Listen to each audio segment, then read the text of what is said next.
आय वासुदेवाय हरे परमात्मने प्रणतक्लेशनाशाय गोविंदाय नमो नमः। पद्म पुराण के कार्तिक महात्म्य का आज 23वां अध्याय है। धर्मदत्त जी कहने लगे भगवान विष्णु के गणों से कि मैंने जय और विजय भगवान के विष्णु के दो पार्षद सुने हैं। उन्होंने ऐसा कौन सा नियम या व्रत किया है जिससे विष्णु का रूप मिला है। भगवान के गण बोले, हे विप्र, तृणबिंदु की देवहूति कन्या से कर्दम ऋषि की कृपा से दो पुत्र हुए।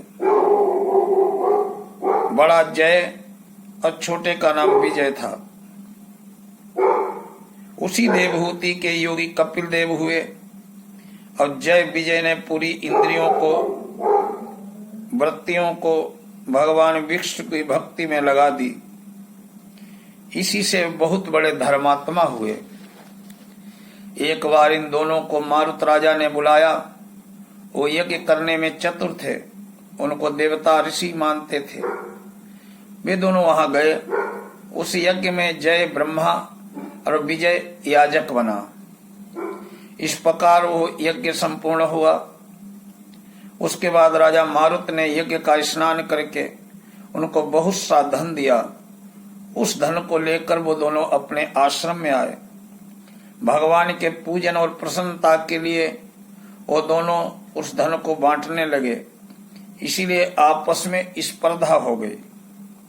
जय ने कहा कि दोनों का समान भाग होना चाहिए। विजय ने कहा कि जो जिसको मिल गया वो उसी का है। फिर जय अपने मन में दुखी हुआ। विजय को श्राप दिया कि तू प्राप्त धन को नहीं देना चाहता है, इससे ग्राह बन जा। विजय ने जय को श्राप दिया कि तूने घमंड में आकर मुझे श्राप दिया है, इसलिए तू हाथी बन जा।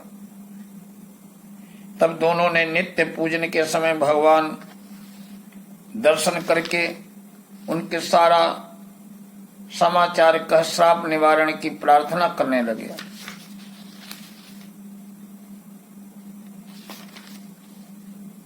दोनों बोले कि हम आपके भक्त हैं, ग्राह और गज की योनि में कैसे जाएंगे। इससे हे कृपा सिंधु, इस श्राप से हमारा उद्धार कीजिए। भगवान नारायण बोले कि मेरे भक्तों की वाणी कभी असत्य नहीं होती है, मैं उसको कभी नहीं लौटा सकता। एक बार मैंने प्रहलाद के लिए खंभे में प्रकट हुआ, फिर अम्बरीश के कहने से मैं इस अवतारों में प्रकट हुआ। तुम दोनों अपने कहे हुए शापों को भोग करके मेरे रूप को पाओगे। ये कह भगवान अंतर ध्यान हो गए।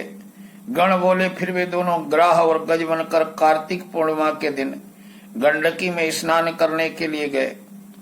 उस समय के शाप के कारण को याद करके ग्राह ने गज का पैर पकड़ लिया।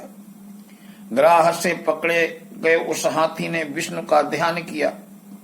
उसी समय शंख चक्र गदाधारी विष्णु भगवान प्रकट हुए।